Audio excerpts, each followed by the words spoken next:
Good morning friends. Today will be discussing this question of जेडबल advance. ये 2022 में आया था।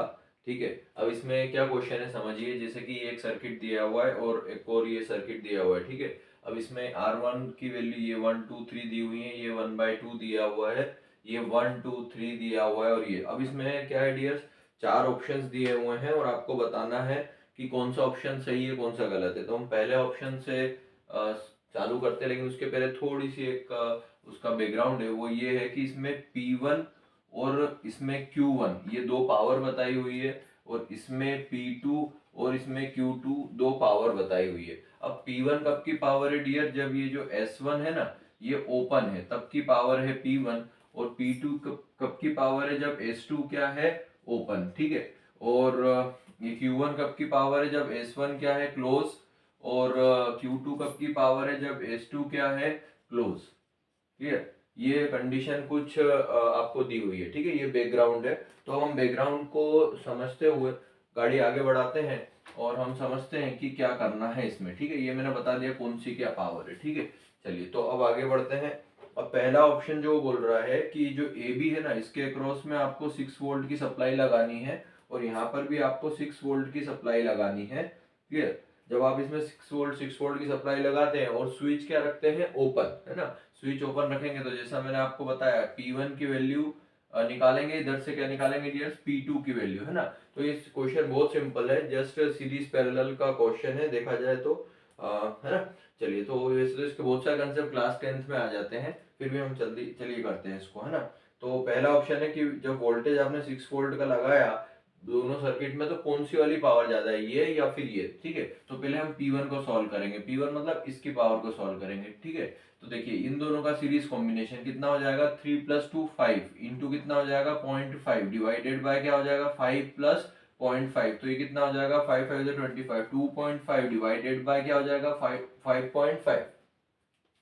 इसको आप फर्दर सॉल्व करेंगे तो कितना हो जाएगा 25/55, दैट इज 5/11। आई होप यहाँ तक क्लियर है ना।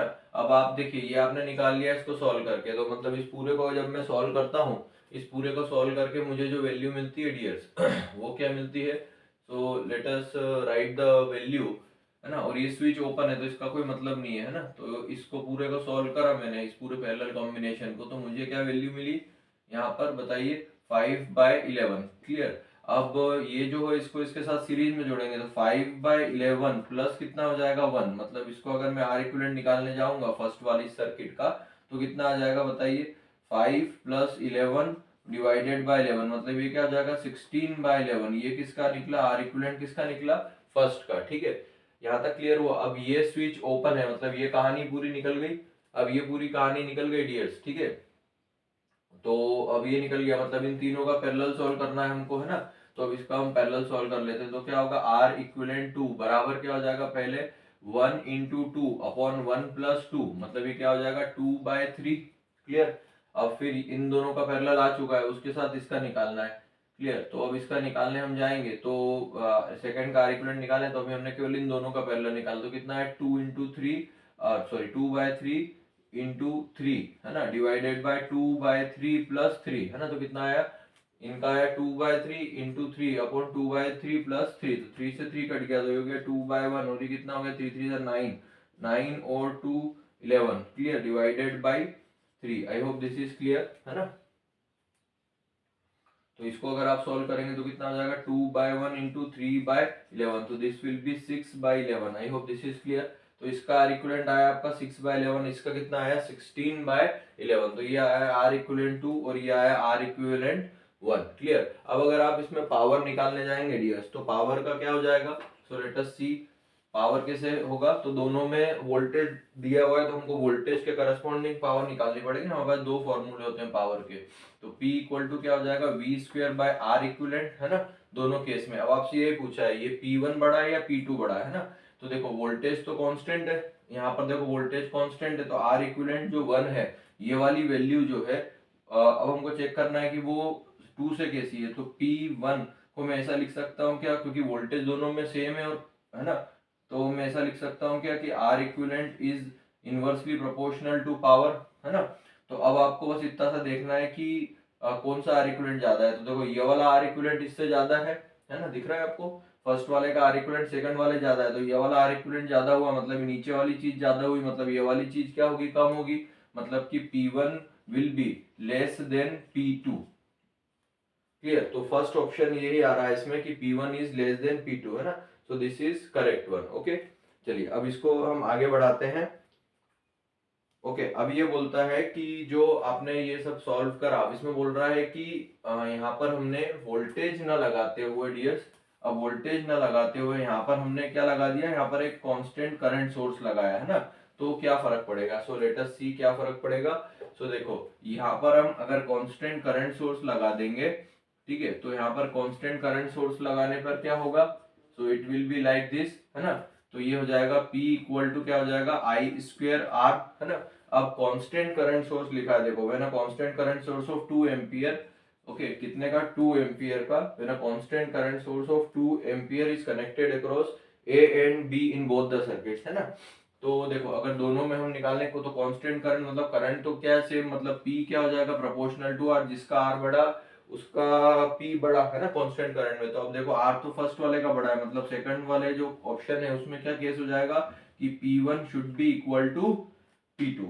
तो देखिए यही ऑप्शन है इसमें, अगर आप देखें क्वेश्चन में P1 is greater than P2, तो ये भी करेक्ट है, मतलब A और B दोनों करेक्ट है। अब देखिए डियर्स नेक्स्ट जो क्वेश्चन है वो क्या बोल रहा है हमसे, so let us see the third option. Third option क्या हमसे कहता है, तो वो हम समझ लेते हैं। थर्ड ऑप्शन आपसे ये कहता है कि जब ये आपने क्लोज कर दिया, अब जब आप क्लोज कर देंगे डियर्स, है ना, तो क्लोज करने के बाद जब आप इसको क्लोज कर देंगे, और यहाँ पर भी एक स्विच है, अगर हम उसको क्लोज कर देंगे तो it will be like this, है ना, और ये हो जाएगा आपका 1/2, और ये हो गया आपका A, और ये हो गया B, ये हो गया A और ये हो गया B, है ना, और ये तो वही रहेगी वैल्यू 2 × 3 दैट इज 6, है ना, ये 6 वैल्यू है, और ये यहाँ तक क्लियर है आई होप। तो अब इसकी जो पावर है ना, वो जो P1 थी वो क्या बन जाएगी अब Q1, और इसकी पावर क्या बन जाएगी Q2। I hope this is clear ना। तो सी वाले ऑप्शन के लिए मैं जा रहा हूँ। तो सी वाले ऑप्शन में बोल रहा है कि 6 वोल्ट का वोल्टेज सोर्स लगाएंगे, यहाँ पर भी 6 वोल्ट का वोल्टेज सोर्स लगाएंगे, तो बोल रहा है Q1 बड़ा होगा क्या Q2 बड़ा होगा। तो सिमिलरली हमको इसमें क्या निकालना पड़ेगा, आर इक्विवेलेंट हमको निकालना पड़ेगा। ये वाली वैल्यू कितनी है, तो ये ओरिजिनल सर्किट बनाना पड़ेगा, तो ये 2 है और ये कितनी है 3, ये 1 2 3, ये स्विच क्लोज 1/2 AB, ठीक है, अब 1 2 3, है ना, और ये क्या हो गया 6, यहाँ तक क्लियर है। चलिए तो अब इसको सॉल्व करते हैं। थर्ड वाले को बोल रहा है कि 6 वोल्ट जब आपने सप्लाई दिया, तो इन दोनों का कंपैरिजन नहीं पूछ रहा है, इनफैक्ट वो पूछ रहा है कि Q1 और जो आपने पहले निकाला था, तो पहले हमारा जो आर इक्विवेलेंट था वो कितना निकला था इस वाले केस में, है ना, मतलब वो P1 और Q1 के बीच में रिलेशन पूछ रहा है। तो P1 के केस में अगर आपको याद हो तो हमारा आर इक्विवेलेंट निकला था 16/11, है ना, इसके केस में P1 वाले में। अब हमको सिमिलरली Q1 में निकालना पड़ेगा कितना निकल रहा है, ठीक है, आप समझे मेरी बात। थर्ड ऑप्शन P1 और Q1 के बीच में बात करता है। P1 मतलब जो पहले वाला निकाला जब स्विच क्या था, ओपन था इस वाले केस में, है ना, और Q1 क्या है, Q1 है जब आपने स्विच क्लोज कर दिया, तो इसमें क्या पावर होगी, है ना। तो चलो इसको सॉल्व करते हैं हम लोग, है ना। तो ये हो गया आपका 1/2, ये 1/2 है, ठीक है। तो इसको सॉल्व करेंगे तो ये कितना हो जाएगा 5 इंटू 0.5 डिवाइडेड बाय 5 प्लस 0.5, है ना। तो इसको अगर हम पूरा हटाकर एक इक्विवेलेंट बना दें तो कैसा बनेगा इसका इक्विवेलेंट, इसका इक्विवेलेंट कुछ इस तरह से होगा, मतलब सॉरी, इसका इक्विवेलेंट कुछ इस तरह से होगा, है ना। चलिए तो ये कितना हो जाएगा, वही जो अभी हमने सॉल्व करा था 25/55, दैट इज ये कितना आ जाएगा 5/11। ये किसका आया, केवल इतने का सॉल्व करके, ठीक है। अब आप देखो ये दोनों में क्या होगा, तो ये दोनों में जब आप जानते हो स्विच में कितना होगा रेजिस्टेंस 0, तो ये कितना हो जाएगा 1 × 0/1 + 0, मतलब ये कितना आंसर आ जाएगा 0। मतलब इसका तो कोई मतलब ही नहीं है, मतलब टोटल आपका जो आर इक्विवेलेंट आया वो कितना आया 5/11 आया। यहाँ तक क्लियर है, यहाँ तक I hope everything is clear to you, है ना। तो चलिए आपका पूरा आर इक्विवेलेंट आ गया किसके केस में, Q1, है ना, इस वाले केस में आ गया। अब देखिए अब यहाँ तक आ गया, अब वही वोल्टेज सोर्स की बात कर रहा है, तो वोल्टेज सोर्स ही लगाना है, करंट सोर्स नहीं लगाना है इस वाले में, है ना। और ये वाला अभी केस बाद में आएगा, फोर्थ ऑप्शन, ठीक है। तो यहाँ तक आई होप क्लियर है ना आपको। तो इसमें देखिए कितना आ रहा है हमारा, इसका रेजिस्टेंस जो है वो ये वाला आया, है ना, और पहले वाले का मतलब ये P1 का रेजिस्टेंस ये था, और ये Q1 वाले केस में आया, है ना। तो अब आप देखो हम जानते हैं, जैसे मैंने आपको बताया P इज इक्वल टू क्या होता है, V² बाय आर इक्विवेलेंट होता है ना। तो अब आप देखो P1 मतलब पुराना केस, तो अभी हम इसमें देख चुके हैं कि P is inversely proportional to R equivalent, है ना। तो फर्स्ट वाले में ये हो गया, और सेकंड वाले का अगर हम देखेंगे तो 1/R इक्विवेलेंट टू। यहाँ तक क्लियर हो रही है बात, है ना। अब आप देखो दोनों में से, सॉरी अभी हम Q2 Q1 निकालेंगे ना, इसमें 2 नहीं आएगा, ये Q1 समझो। Q1 मतलब जब स्विच क्या है बताओ, स्विच क्लोज है ना, और P1 मतलब जब स्विच ओपन था, ठीक है। तो Q1 क्या हो जाएगी, पावर इनवर्सली प्रोपोर्शनल, है ना। अब आप देखिए इसमें कि दोनों में से आर इक्विवेलेंट किसका है, तो जो Q1 वाले केस है उसका आर इक्विवेलेंट क्या है बताओ। Q1 वाले केस का P1 वाले केस से आर इक्विवेलेंट क्या है, कम है ना। तो मैं ऐसा बोलूं कि जो P1 वाला है उसका आर इक्विवेलेंट ज्यादा है, मतलब क्या होगा कि Q1 की पावर जो होगी that will be more than P1, है ना। समझ रहे हैं आप बात को, क्योंकि जिसका इसमें इनवर्सली प्रोपोर्शनल होता है ना। तो थर्ड ऑप्शन क्या है कि Q1 की पावर जो है वो ज्यादा रहेगी, तो ये ऑप्शन भी बिल्कुल सही है। क्लियर, तो 1 2 3 तीनों सही है। अब आ गया लास्ट डी ऑप्शन, तो डी ऑप्शन क्या बोल रहा है, सो समझने की कोशिश करते हैं हम। डी ऑप्शन बात कर रहा है तो इसको हटा देता हूं मैं। क्लियर, अब डी ऑप्शन डियर स्टूडेंट्स क्या बात कर रहा है, तो डी ऑप्शन बात कर रहा है इन दोनों के कंपैरिजन में। ओके, तो ये P1 हटा देता हूं यहां से मैं, क्लियर है ना।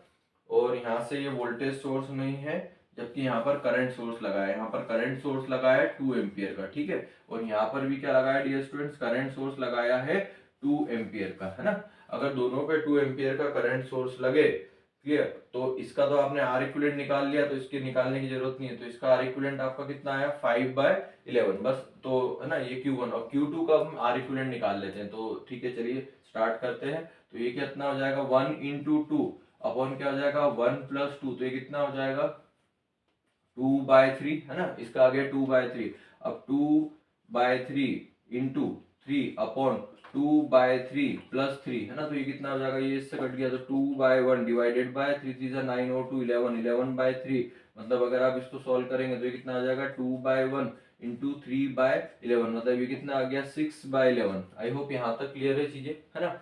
अब ये 6/11 आ गया, क्लियर। अब 6/11 मतलब ये सोल्व करा, फिर हमने ये भी कर लिया। अब इसके साथ किसका बचा हुआ है, 6 का बचा है ना, तो इसके साथ पैरेलल सोल्व कर लेते हैं 6 का। तो ये कितना हो जाएगा 6 डिवाइडेड बाय क्या हो जाएगा 6/11 प्लस 6, है ना। तो ये कितना हो जाएगा 3 3 36, 6 6 36 डिवाइडेड बाय 11, और ये कितना हो जाएगा 66। कितना हो जाएगा डियर से देखो, 66 + 6 7, मतलब कितना हो गया 72 डिवाइडेड बाय 11, तो 11 से 11 कट गया, तो कितना आ गया हमारा आर इक्विवेलेंट इस वाले का, इस वाले का आर इक्विवेलेंट आया 36/72, दैट इज कितना आ गया 1/2। आई होप दिख रहा है नीचे तक, है ना। तो इसका आ गया आपका आर इक्विवेलेंट 1/2। तो फाइनली हमको जो निकालना है अब उस पर आ जाते हैं। हम ये सब हटा देता हूँ मैं, क्योंकि आपको सॉल्व करके बता दिया।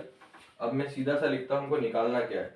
तो देखो निकालना हमको ये है, इस वाले केस का हमारा आर इक्विवेलेंट आ गया, कितना आया आर इक्विवेलेंट 1/2 आया था, है ना। अभी आपके सामने सॉल्व करा मैंने। और इस वाले में तो ये Q2 हुआ। अब वो पूछ रहा है कि when a current source of this 2 ampere is connected across AB in both the circuit, हमको ये बताना है कि Q1 जो है वो ज्यादा है Q2 से, ये हमको बताना है। सो देखते हैं ऐसा होता है क्या, क्लियर। तो अभी जब करंट सोर्स रहता है तो हमारा फॉर्मूला क्या लग जाएगा I2R का, क्योंकि जो करंट के टर्म में बात करना ना, इसमें करंट आएगा उसमें करंट आएगा। जब कांस्टेंट है करंट तो उसमें तो कोई मतलब नहीं है, तो मैं ऐसा बोल सकता हूँ P is directly proportional to R, है ना। और P is directly proportional to R। अब यहाँ पर P को पावर को क्या बताया हुआ है, इस वाले की पावर को बताया जब स्विच क्लोज है Q1, और इस वाले की पावर को बताया है Q2, क्लियर है ना। तो अब देखो रेजिस्टेंस किस वाले केस में ज्यादा है वो हमको देखना पड़ेगा, ठीक है। तो इस वाले केस का रेजिस्टेंस कितना था 5/11, है ना, 5/11 है। और यहाँ वाले में, यहाँ वाले केस में कितना है रेजिस्टेंस बताओ, यहाँ पर 0.5 है ना। और ये कितना है, इस वाले में 0.5 है, Q1 और Q2 में बोला है ना उसने, क्लियर। तो एक में कितना है 0.5 है, और एक में कितना है, क्लियर। तो इसमें क्या आंसर हो जाएगा हमारा, इसमें हो जाएगा Q1 is greater than Q2 हो जाएगा, clear. Q1 is greater than Q2 नहीं होगा, rather Q2 is greater than होगा, है ना। Q2 जो रहेगा वो ज्यादा रहेगा, है ना, क्योंकि इसको आप सॉल्व करेंगे तो ये क्या आएगा, कम आएगा, इससे इससे ये क्या आएगा, कम। तो रेजिस्टेंस डायरेक्टली प्रोपोर्शनल है, तो होना क्या चाहिए Q2 is greater than Q1, पर ऑप्शन हमको दिया है Q1 is greater than Q2, तो फोर्थ वाला ऑप्शन क्या हो जाएगा, गलत है ना। और बाकी तीन ऑप्शन सही है, ठीक है। तो 1 2 3 मतलब A B C तीनों सही है और D गलत है। आई होप मैंने जो एक्सप्लेन करा समझ में आया। Thank you.